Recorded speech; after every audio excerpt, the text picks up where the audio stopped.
Γεια σας, καλώς ήρθατε στο κανάλι μου. Το σημερινό βίντεο θα είναι πιο σύντομο από τα προηγούμενα. Θα σας δείξω τι κάνω εγώ κάθε πρωί, θα μάθουμε το λεξιλόγιο και μετά εσείς θα μου πείτε στα σχόλια πώς αρχίζετε την ημέρα σας. Πριν αρχίσουμε όμως, μην ξεχάσετε να κάνετε ένα like σε αυτό το βίντεο και εγγραφή στο κανάλι μου για να στηρίξετε την προσπάθειά μου, αλλά και για να μην χάσετε τα επόμενα μαθήματα. Ας αρχίσουμε.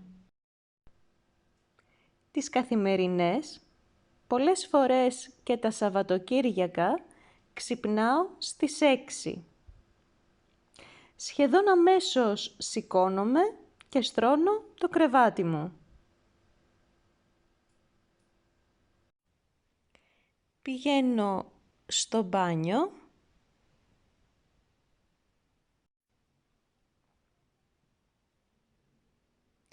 Πλένω το πρόσωπό μου ή πλένομαι.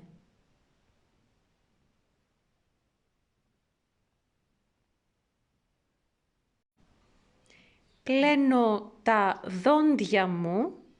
Μπορούμε επίσης να πούμε βουρτσίζω τα δόντια μου.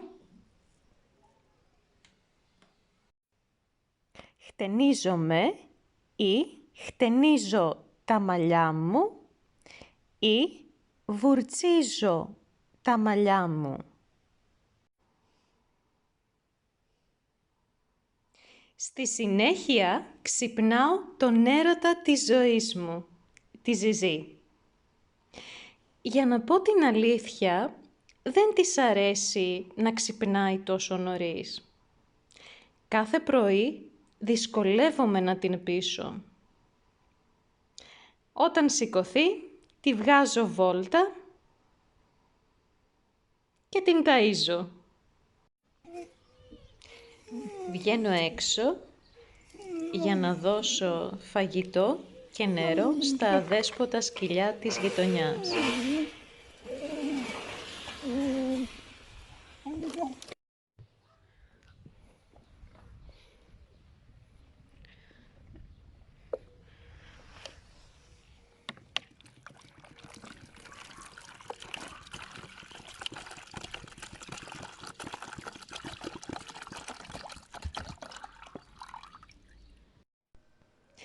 Κάποιες ημέρες της εβδομάδας, όχι όμως κάθε μέρα, ποτίζω τα λουλούδια μου.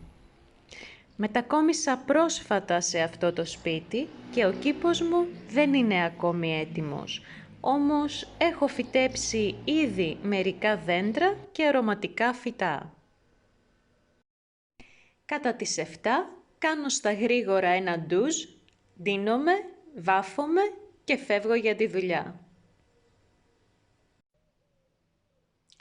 Δυστυχώς δεν τρώω πρωινό, αλλά πίνω πάντα ένα ποτήρι γάλα αμυγδάλου.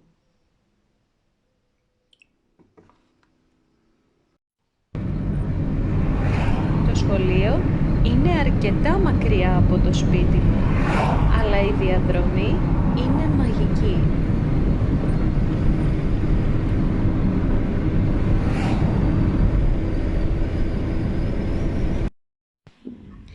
Τελειώνω από το σχολείο στις 2 και κατά τις 3 είμαι στο σπίτι. Όπως βλέπετε, μπορούμε πολύ εύκολα να περιγράψουμε την πρωινή μας ρουτίνα. Πρόκειται για δραστηριότητες που επαναλαμβάνονται κάθε μέρα, γι' αυτό ο χρόνος που χρησιμοποιούμε είναι ο ενεστώτας. Το λεξιλόγιο το μάθαμε σήμερα. Γράψτε μου στα σχόλια τι κάνετε εσείς κάθε πρωί. Σας ευχαριστώ πολύ που παρακολουθήσατε αυτό το βίντεο.